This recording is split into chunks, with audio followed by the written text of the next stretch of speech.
अस्सलाम वालेकुम एवरीवन। तो हम लोगों ने हेमाटोलॉजी स्टार्ट की, तो जो अगला टॉपिक हम करने लगे हैं वो है बीटा थैलेसीमिया। जैसे आप लोग ऑलरेडी पता है कि थैलेसीमिया इज अ डिजीज जो कि जेनेटिक है और जिसमें चेन्स आपकी अल्फा या बीटा नहीं बनती। इसीलिए थैलेसीमिया की दो टाइप्स होती हैं, alpha thalassaemia and beta thalassaemia. ठीक है, क्योंकि हमारे जो मेजर हीमोग्लोबिन है, हीमोग्लोबिन ए, उसमें यही दोनों चेन्स पड़ी हुई है। अल्फा थैलेसीमिया वो होता है जिसमें अल्फा चेन्स नहीं बनती, इसमें वो वाला क्रोमोसोम म्यूटेटेड होता है जो अल्फा चेन्स नहीं बनती जिसके रिजल्ट में। ठीक है, और बीटा थैलेसीमिया वो वाला है जिसमें बीटा चेन्स या तो रिड्यूस्ड बनती हैं, खराब बनती हैं, या फिर बिल्कुल भी नहीं बनती। ठीक है, इसीलिए इसमें बी टाइप्स आ जाती हैं। एक भी अगर बीटा चेन्स कम बनेगी रिड्यूस तो उसको बीटा नेगेटिव टाइप कहते हैं। बीटा नॉट का मतलब होता है बिल्कुल भी ना बनना। ठीक है, अल्फा थैलेसीमिया जो होता है ना उसको इतना कॉमन नहीं है जितना बीटा कॉमन है, और अल्फा इज वेरी लीथल, मतलब आप समझ लें, क्योंकि हमारी बॉडी के सारे टाइप्स ऑफ हीमोग्लोबिन, चाहे वो HbF है, चाहे HbA है, चाहे A2 है, चाहे S है, S तो है नॉर्मल नहीं होती, लेकिन जो भी बॉडी में हीमोग्लोबिन है ना उन सब में अल्फा चेन्स होती हैं। दूसरी वाली जो चेन है वो वेरी करती है, किसी में बीटा होती है, किसी में गैमा, किसी में डेल्टा। तो क्योंकि अल्फा चेन्स हर हीमोग्लोबिन का पार्ट है, तो जो वो वाला थैलेसीमिया जिसमें अल्फा चेन्स नहीं बनती वो बहुत लीथल होता है और उसके लिए लाइफ कंपेटेबिलिटी बहुत कम होती है उन लोगों की। जबकि जो कॉमन वाला है ना बीटा थैलेसीमिया, ये थोड़ा सा ऐसा होता है जिसमें आपकी, क्योंकि बीटा चेन इफेक्टेड होती हैं तो इसकी डिफरेंट टाइप्स भी बनी हुई है। कुछ अगर सिर्फ और सिर्फ आपकी ऐसा वाला हो जिसमें ये बीटा नेगेटिव हो, यानी कि reduced amount of chains produce हो रही हो, तो तब तो हमारा बीटा थैलेसीमिया माइल्ड। कुछ लोगों में तो सिर्फ ट्रेट होता है। ट्रेट का मतलब है कि एक जीन जो है वो नॉर्मल था और एक जीन डिफेक्टिव था, तो इस वजह से उन लोगों में सिर्फ और सिर्फ थोड़ी बहुत ऐसी चेंज है जो डिफेक्टिव है, उनमें कोई खास मैनिफेस्टेशंस नहीं आती। फिर होता है बीटा थैलेसीमिया माइनर, जिसमें सिर्फ दोनों जो जीन्स है, दो जीन्स होते हैं ना, उन दोनों में बीटा नेगेटिव उनके रिजल्ट में बन रहा है, यानी रिड्यूस्ड चेन बन रही है। रिड्यूस्ड चेन्स है, इसका मतलब है कि बीटा थैलेसीमिया माइनर होगा। उसके बाद होता है इंटरमीडिया। इंटरमीडिया का मतलब होता है कि एक वो जीन है जिसमें बिल्कुल नहीं बन रही और एक में रिड्यूस्ड बन रही है, इसमें फीचर्स आपके अच्छे खासे आते हैं। और फिर होता है बीटा थैलेसीमिया मेजर, जिसमें बिल्कुल भी नहीं बन रही होती। ठीक है, तो हम जो बीटा थैलेसीमिया मतलब मोस्ट प्रॉब्ली पढ़ रहे हैं यहाँ पे, वो हम इसी रेफरेंस से पढ़ रहे हैं कि सपोज करें कि पेशेंट को बीटा थैलेसीमिया मेजर है। ठीक है, क्योंकि माइनर और इंटरमीडिएट के उतने ज्यादा फीचर्स नहीं होते। बहुत ज्यादा आपके पास MCQ आता है, ना सिर्फ यहाँ पे बल्कि गाइनी में भी आता है, पीड्स में भी आता है, कि अगर जो मदर एंड फादर है उन दोनों को बीटा थैलेसीमिया माइनर है, ठीक है, तो क्या चांस है बच्चे में कि उसको मेजर होगा। ठीक है, बीटा थैलेसीमिया मेजर होगा तो आपने याद रखना है कि 25% चांस है या 1 in 4 चांस है। ये आपका पीड्स, गाइनी और मेडिसिन, मैंने सब जगह ये MCQ देखा है कि दो पेरेंट्स जो कि माइनर के हैं उन दोनों में कितना चांस है, तो 1 in 4 है। अच्छा, उसके बाद आ जाते हैं, ये सारा वो जेनेटिक क्रॉस पूरा पूरा बना के मैं देर नहीं लगा रही, वरना मतलब आप खुद बना के देख सकते हैं। अब आपको पता है कि चेन क्यों नहीं बनती, जाहिर सी बात है कि मैंने बता दिया आपको कि क्रोमोसोमल म्यूटेशन होते हैं जिसके रिजल्ट में बीटा चेन नहीं बनती या डिफेक्टिव बनती है। तो यहाँ पर जो हमारे पास क्लिनिकल फीचर्स आते हैं उसमें पेशेंट को तो एनीमिया के फीचर्स होंगे। ठीक है, जिसमें एनीमिया के फीचर्स आपको पता है कि इट लाइक जो डिस्निया, एक्सर्शन, लेथार्जी, पेल होना, और ये फीचर्स आपके बर्थ, क्योंकि ये है तो जेनेटिक कंडीशन जाहिर है, बर्थ से ही बच्चे का बीटा ग्लोबिन चेंज नहीं बनेगी, लेकिन बच्चे के पहले 3 महीनों में मैंने आपको बताया था कि HbF प्रीडोमिनेट कर रहा होता है और HbF में 2 अल्फा और 2 गैमा चेन्स हैं। तो पहले 3 महीने बच्चा बिल्कुल नॉर्मल होगा। उसके बाद जब 3 मंथ्स के बाद ऑलमोस्ट HbA सारा का सारा टेक ओवर ले लेता है, और वो जब HbA बनेगा उसमें बीटा चेंज नहीं होंगी, तब बच्चे के फीचर्स आना शुरू होंगे। ठीक है, तो ये भी हिस्ट्री का एक बड़ा पॉइंट होता है कि 3 मंथ्स के बाद जो है वो 3 मंथ्स मतलब अर्लीस्ट पॉसिबल टाइम, और 12 मंथ्स के बाद बिल्कुल क्लिनिकल फीचर्स से मैनिफेस्ट हो चुके होते हैं इसके। ठीक है, तो उसके साथ साथ जाहिर सी बात है कि ये हिमोलिटिक क्योंकि डिजीज है, जाहिर है इसमें जो हिमोग्लोबिन खराब बनेगा तो आरबीसी ज्यादा टूटेंगे, तो ऐसे बच्चों में हमेशा जिनमें आरबीसी टूटते ज्यादा, हेमोलिसिस होता है, वहां पर जॉन्डिस के भी फीचर्स होते हैं, यानी कि येलो कलर का उनके स्किन और स्क्लेरा हो जाता है। फिर आपको पता है कि हमारी बोन मैरो कोशिश करती है कि वो उसको रिप्लेस करे और वो ज्यादा से ज्यादा नए रेड सेल्स प्रोड्यूस करे। अब वो तो उसे तो नहीं पता ना कि बीच में तो बीटा चेन ही सही नहीं बन रही, तो बोन मैरो तेजी से जब रेड सेल्स बनाने लगती है, तो वैसे तो आपको पता है कि हमारी बॉडी में जो आरबीसी बन रहे हैं वो कुछ स्पेशल बोन मैरो है, कुछ बोन्स के वो बना रहे होते हैं, लेकिन ऐसे में क्या होता है कि जब हिमोलिसिस चल रहा होता है ना, तो सारी बॉडी की बोन मैरो वाली बोन्स कोशिश करती है कि हम भी बना लें किसी तरह से नए रेड सेल्स। तो उसके रिजल्ट में बच्चे की जो बोन्स है उनकी बड़ी अजीबोगरीब किस्म की इनलार्जमेंट हो जाती है। मतलब उसमें जो स्पेशल फीचर्स आते हैं उसमें हम कहते हैं कि जो जॉ है वो बहुत ज्यादा बड़ा हो जाता है, मैंडिबुलर प्रोमिनेंस होती है। ठीक है, इन लोगों में क्योंकि इनका जो मैंडिबल बोन है उसके अंदर बहुत ज्यादा तेजी से प्रोलिफरेशन हो रही होती है सेल्स की। इसी तरह फ्रंटल बॉसिंग, यानी कि उसका ये जो फ्रंटल बोन है ये भी बहुत बड़ी हो जाती है। ये याद रखना, ये फीचर्स आपके लिखे हुए आते हैं। और उसके साथ साथ फिर आपका तीसरी चीज आती है नेजल, जो डिप्रेस हो जाता है ऊपर से नेजल बोन।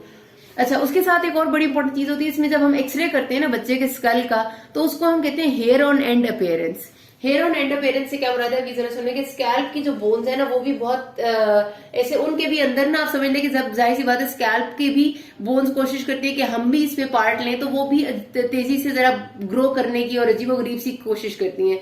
हम जब उनका एक्सरे लेते हैं ना, तो एक्सरे में क्या होता है कि ये जो स्कल है सपोज, ठीक है, आगे इसका मुंह नाक वगैरह जो कुछ भी, तो स्कल की ये वाली जो जगह जहां पर नॉर्मली आपके बाल होने चाहिए, यहाँ पर अपेयरेंस इस किस्म की आती है, ऐसे स्पिकुलेटेड सी अपेयरेंस आती है, ठीक है, कुछ एरिया की, जरूरी नहीं सारे की है, ऐसा लगता है जैसे बाल उगे हुए हो, ठीक है। हेयर ऑन एंड अपेयरेंस का मतलब है कि एंड ऑफ द स्कल पे ऐसा लगता है बाल उगे हुए, जिस तरह बालों की यूं ही स्पिक्यूल्स नजर आती है ना, उस तरह से स्पिकुलेटेड सी अपेयरेंस आती है। उसकी वजह ये होती है कि इनर और आउटर टेबल ऑफ स्कल्स के दरमियान में भी आपकी एक्सेसिव प्रोलिफरेशन होने लग जाती है, जिससे थोड़ा थोड़ा सा वो डिसॉल्व होने लग जाता है, तो ऐसे हेयर ऑन एंड अपेयरेंस आती है। तो ये बेसिकली एक्सरे की फाइंडिंग है, which is characteristic of any haemolytic anaemia, लेकिन खास तौर पे इसका एसोसिएशन है थैलेसीमिया के साथ। थैलेसीमिया के बच्चों में बहुत कॉमन होती है, ठीक है।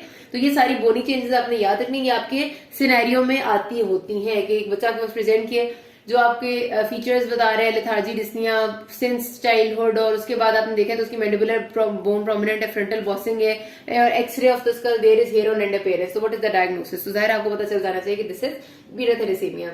उसके बाद फिर जाहिर सी बात है कि इससे बच्चों में जब हेमोलिटिक एनीमिया होता है, उसमें दूसरी प्रॉब्लम होती है कि स्प्लीन भी आहिस्ता आहिस्ता इनलार्ज हो रही होती है, क्योंकि जाहिर सी बात है कि सारे सेल्स स्प्लीन में सिक्वेस्टर करते हैं, तो स्प्लीनोमेगेली हो जाती है। फिर ये जो बच्चे होते हैं ना थैलेसीमिया के, इनमें हमें बार बार आयरन वो ब्लड ट्रांसफ्यूजन देनी पड़ती है, क्योंकि इनके पास और कोई ऑप्शन नहीं होती, इनको हीमोग्लोबिन ही नहीं बन रहा ना, तो हमें ब्लड ट्रांसफ्यूजन से ही उसको ठीक करना होता है। जब हम बार बार ब्लड ट्रांसफ्यूजन देते हैं ना, तो उसके रिजल्ट में इन बच्चों में आयरन ओवरलोड हो जाता है, और उस आयरन ओवरलोड की वजह से भी बहुत सारे सेल्स हमारे डैमेज होते हैं, जिसमें लिवर भी है, हिपैटोमेगैली हो जाती है, सबसे पहले लिवर सिरोसिस डेवलप हो जाता है लेटर स्टेजेस में, और भी बहुत सारी कॉम्प्लिकेशन है, वो हम बाद में डिस्कस करते हैं। तो ये सारी बातें इनके साथ बहुत एसोसिएटेड है। सिर्फ आयरन ओवरलोड ये नहीं करता, आयरन ओवरलोड आपकी बहुत सारी एंडोक्राइन प्रॉब्लम्स भी कर देते हैं, चलो वो बाद में देख लेते हैं। अब आपने एक बात याद रखनी है, एक और सिनेरियो आपके पास आता होता है इसी तरह का, आपको पता है कि हमारे पास कुछ ही ऐसे एनीमिया जो माइक्रोसिटिक हाइपोक्रोमिक होते हैं। माइक्रोसिटिक हाइपोक्रोमिक का मतलब है जिसमें आरबीसीज पतले छोटे हो जाते हैं, उनका कलर भी लूज हो जाता है। उसमें से एक एनीमिया आपका आयरन डेफिशिएंसी एनीमिया, जो मोस्ट कॉमन माइक्रोसिटिक हाइपोक्रोमिक की कैटेगरी में आता है, और सेकंड पे आपने हमेशा लिखना होता है बीटा थैलेसीमिया, ठीक है। अब आपके पास जो सिनेरियो आता है ना, उसमें वो आपको कहते हैं कि लेथार्जिक था बच्चा और बचपन से था और पेल और सब कुछ, लेकिन वो और कुछ नहीं बताते, वो आपको हाथ साथ खाली बताते थे कि उसकी एमसीवी हीमोग्लोबिन कम था, 5 या 6 बताएंगे, एमसीवी और एमसीएच रिड्यूस्ड है, लेकिन एमसीएचसी नॉर्मल है, ठीक है। अब ये जो कंडीशन आपको उनने बता दी ना, ये आपने याद रखनी है कि उनने आपको कोई और बात नहीं बताई जो बीटा थैलेसीमिया की तरफ जा रही हो। उनने आपको नॉर्मल एनीमिया की बातें बताई, और उसके बाद उन्होंने आपको फाइंडिंग्स में बताया कि हीमोग्लोबिन इज 5 या 6, एमसीवी और एमसीएच रिड्यूस्ड है, लेकिन एमसीएचसी नॉर्मल है। अब आप याद रखिएगा कि जो हमारा ये बीटा थैलेसीमिया होता है ना, इसकी ये पिक्चर होती है कि एमसीवी यानी मीन कॉर्पस्कुलर वॉल्यूम रिड्यूस्ड है, मीन कॉर्पस्कुलर हीमोग्लोबिन भी कम होता है, लेकिन मीन कॉर्पस्कुलर हीमोग्लोबिन कंसंट्रेशन ये चीज नॉर्मल होती है। अब इतनी डिटेल में जाने की जरूरत नहीं है क्यों नॉर्मल होती है, लेकिन बस ये याद रख लेना आपने, ठीक है। मैं इसलिए बता रही कि फिर बहुत लंबी बातें जोड़े आ जाती है, पहले उसको एक्सप्लेन करूं फिर अगली को एक्सप्लेन करूं। जो आपका आयरन डेफिशिएंसी एनीमिया ना, उसमें तीनों चीजें रिड्यूस्ड है, एमसीवी रिड्यूस्ड है, एमसीएच रिड्यूस्ड है, एमसीएचसी रिड्यूस्ड है, ठीक है। तो ये जो कंडीशन है ये आयरन डेफिशिएंसी एनीमिया के साथ है। तो आपका एमसीक्यू 1-2 दफा मैंने देखा है, ऐसे भी आए जिसमें ये कंडीशन है, तो this is of beta thalassaemia. अच्छा, हम इन्वेस्टिगेशंस कराएंगे, वही बात है, अगर आप इस तरह से लिख देते हैं कि स्पेसिफिक इन्वेस्टिगेशंस एंड यानी investigations for diagnosis and investigations for checking the complications, तो वो ज्यादा बात होती है, अच्छी बात लगती है। तो डायग्नोसिस के लिए ब्लड सीपी कराएंगे, हीमोग्लोबिन कम होगा, एमसीवी एमसीएच कम होंगे, और एमसीएचसी ऑलमोस्ट हमेशा नॉर्मल होता है। उसके साथ साथ आपके रेटिकुलोसाइट काउंट ज्यादा होगा, ठीक है, क्योंकि नए सेल्स बनने की कोशिश ज्यादा चल रही होती है।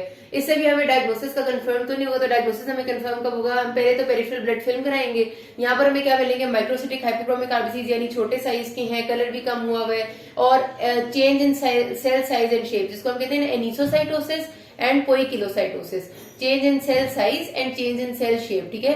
फिर उसके बाद टारगेट सेल्स भी हमें कुछ मिल जाते हैं। हेंस बॉडीज का मतलब है कि जो एबनॉर्मल हीमोग्लोबिन जो सरफेस ऑफ आरबीसीज पे आके चिपक जाता है ना, उसको हेंस बॉडीज कहते हैं, तो ये भी आपको मिलेंगी। तो ये सारी चीजें क्यों बन रही है? क्योंकि आरबीसी जो हीमोग्लोबिन है वो एबनॉर्मल है, या वो बीटा ग्लोबिन चेंज उसमें नहीं बन रही, तो वो किसी भी एबनॉर्मल तरीके से मैनिफेस्ट कर सकते हैं, ठीक है। अभी भी हमारा डायग्नोसिस नहीं बना, हमारा सिर्फ सस्पिशन है। डायग्नोसिस बनता है हीमोग्लोबिन इलेक्ट्रोफोरेसिस से।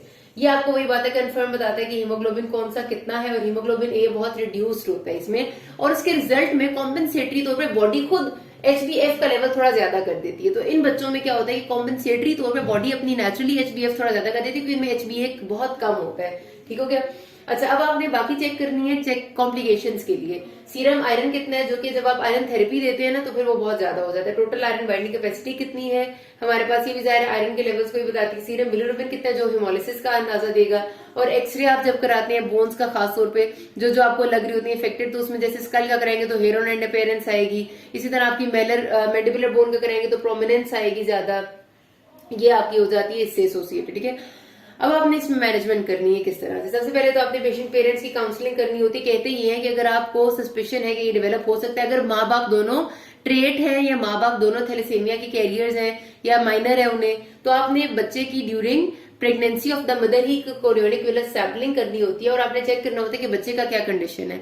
अगर बच्चा आपको उस वक्त मेजर लगता है, थैलेसीमिया मेजर, तो अब ये रूल बनाया जा रहा है, लॉ में आ रही है बात कि थैलेसीमिया मेजर के बच्चे की प्रेगनेंसी में अगर पता चल जाता है तो उसको टर्मिनेट कर देना चाहिए। क्योंकि प्रॉब्लम ये है कि ये जब बच्चे पैदा हो जाते हैं तो इनको लाइफ लॉन्ग ब्लड ट्रांसफ्यूजन देनी पड़ती है। उसके बावजूद भी इनकी लाइफ एक्सपेक्टेंसी 20-22 ईयर्स से ज्यादा बहुत ही मुश्किल चलती है, क्योंकि कॉम्प्लिकेशंस इतनी ज्यादा डेवलप हो जाती है ट्रांसफ्यूजन थेरेपी की, खासतौर पे हमारी सेटिंग में, कि बच्चे फिर इतना लंबा लाइफ एक्सपेक्टेंसी गुजार नहीं सकते। वो जो इनकी लाइफ होती है ना, वो भी मुस्तकिल आप समझ लें कि एक तरह से पेरेंट्स के लिए भी और बच्चों के लिए भी बहुत मॉर्बिडिटी वाली होती है, क्योंकि हर महीने में कम से कम एक दफा ट्रांसफ्यूजन होना, आहिस्ता आहिस्ता जिंदगी जैसे जैसे आगे जाती है तो वो ट्रांसफ्यूजन का ज्यादा से ज्यादा लेनी पड़ती है, उसके लिए बार बार ब्लड अरेंज कराना, उसके साथ साथ फिर उसकी कॉम्प्लिकेशन से डील करना, आयरन चिलेशन थेरेपी देना, बाकी जो कॉम्प्लिकेशन डेवलप हो रही है, हार्ट फेलियर हो रहा है, एरिथमियाज हो सकते हैं, लिवर सिरोसिस हो सकता है, एंडोक्राइनोपैथीज हो सकती हैं, तो it is a very morbid condition. तो अगर माँ बाप दोनों थैलेसीमिया के कैरियर्स हैं और ये बच्चे को पता चल जाता है कि CV कोरियोनिक विलस सैंपलिंग से कि ड्यूरिंग प्रेगनेंसी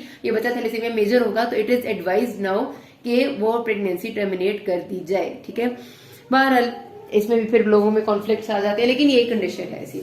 हमने क्या करना है, हमने पहले पेरेंट्स जिसका बच्चा जाहिर है वो थैलेसीमिया का, उन्हें काउंसलिंग करने की ये डिजीज ऐसी है, इसमें लाइफ लॉन्ग ट्रांसफ्यूजन की जरूरत पड़ेगी, क्योंकि जाहिर है इसका जो सही क्योर है वो तो allogeneic haematopoietic stem cell transfusion आप कर दें, यानी आप पूरी बोन मैरो को चेंज कर दें, which is definitely very very expensive procedure, not practically performed in every case. तो हमने उन्हें ये बताना था कि इसको ब्लड की बहुत ज्यादा जरूरत पड़ेगी और किस तरह से उन्हें इसको लेके चलना है। ठीक है, ट्रांसफ्यूजन थेरेपी की जरूरत पड़ती है आपको तकरीबन 2 से 3 आपको पैक्ड सेल ट्रांसफ्यूजन देनी पड़ती है, यानी 2 से 3 पैक ऑफ ब्लड, जो पिंट्स ऑफ ब्लड आते हैं वो हर 4 से 8 हफ्तों में, यानी हर 1 महीने बाद तकरीबन 2 से 3 पैक्स लगते हैं। और कभी कभार इस तो फिर हमने अब जो चेक करना होता है ना कि हम किस तरह से इसको देंगे, कितना देंगे पैक्ड सेल, तो पैक्ड सेल को चेक करने के लिए हमने एक फॉर्मूला रखा हुआ है कि डिजायर्ड हीमोग्लोबिन, यानी हम कितना हीमोग्लोबिन चाहते हैं, सपोज हम 10 चाहते हैं, माइनस प्रेजेंट हीमोग्लोबिन सपोज करते हैं बच्चे का 5 है, मल्टीप्लाई बाय उसका वेट कितना है, सपोज करते हैं 20 kg है इन किलोग्राम, मल्टीप्लाई बाय 3। तो ये जो फॉर्मूला होता है इसके जरिए हमें पता चलता है कि हमें कितनी पैक्ड सेल ट्रांसफ्यूजन की जरूरत है। ठीक है, तो ये आपने देनी है बच्चे को तकरीबन हर महीने में एक दफा, तो 2 से 3 पैक सेल जरूर लगते हैं। अच्छा, उसके बाद आ जाता है आपका जो चिलेशन थेरेपी। जाहिर सी बात है, अब आपने इतना सारा जब ब्लड देंगे तो सर आयरन भी आएगा, और वो आयरन बहुत ज्यादा होता है, उसके लिए आपने आयरन चिलेशन यानी आयरन बॉडी से निकालने के लिए उसे डेफ्रॉक्सामिन देनी है, जो कि आपको देनी पड़ती है हर हफ्ते में कम से कम फॉर 5 नाइट्स, यानी कि आप एक हफ्ते में 7 दिनों में से 5 ड्राई नाइट्स में बच्चे को चिलेशन देंगे, और उसका भी जो रेट होता है वो 20 to 60 मिलीग्राम पर केजी सबक्यूटेनियस है। ठीक है, यहाँ पर मैं लिख देती हूँ 20 to 60 mg पर केजी सबक्यूटेनियस देते हैं ओवर 8 आवर्स। ठीक है, इन्फ्यूजन पंप आपने देना होता है इसका। अब ये देख लेना डेफ्रॉक्सामिन, आप जाहिर सी बात है चिलेशन तब एकदम से नहीं शुरू कर देते, जाहिर है उसकी एक क्राइटेरिया है कि शुरू कब करनी है, उसको क्राइटेरिया को चेक करना होता है आपने ट्रांसफेरिन लेवल से और फेरिटिन लेवल से। ठीक है, तो अगर फेरिटिन आपका 1000 नैनोग्राम से ज्यादा हो जाए, जिसका मतलब है कि आयरन के स्टोर्स अब बहुत ज्यादा बढ़ गए, 1000 नैनोग्राम से ज्यादा हो जाए तो फिर आपने आयरन चिलेशन स्टार्ट करनी है। तो तकरीबन 4-5 साल की उम्र से बच्चे को शुरू करवानी पड़ती है। उसके साथ अब जो एसोसिएटेड आपकी थेरेपी है, फॉलिक एसिड दे देंगे, विटामिन सी दे देंगे। अगर बच्चों की बहुत ज्यादा स्प्लीन एनलार्ज होगी है कि उनको प्रॉब्लम दे रहे तो स्प्लीनेक्टमी करनी पड़ती है, और मैंने बताया कि allogeneic stem cell transfusion is the ultimate treatment, which is मुश्किल सी बात है।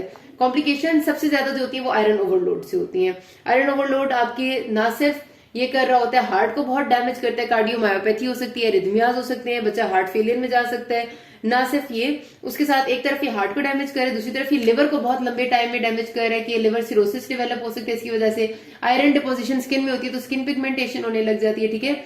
उसके साथ साथ फिर आपकी एंडोक्राइनोपैथीज, आयरन की वजह से आपकी डायबिटीज डेवलप होने का चांस हो जाता है क्योंकि पेनक्रियाज खराब हो रही है। हाइपोथायराइडिज्म हो जाता है क्योंकि थायराइड ग्लैंड खराब हो जाता है। उसके साथ साथ हाइपोगोनेडिज्म होता है क्योंकि आपका कई बार जो पिट्यूटरी ग्लैंड है वो भी इफेक्ट हो रहा होता है। फिर बोन्स बहुत ज्यादा इफेक्ट होती है, इसकी वजह से मैंने बताया ना बोन्स में हाइपर मेरो सेलुलर होते हैं तो बोन्स वीक हो जाती है, ऑस्टियोपोरोसिस हो जाता है। स्प्लीनेक्टमी होती है तो बच्चे के इन्फेक्शन का रिस्क बहुत बढ़ जाता है, और फिर बहुत सारी और कॉम्प्लिकेशन है। तो यहाँ पर बात खत्म करते हैं, किसी कोई मसला हो can ask me. Thank you.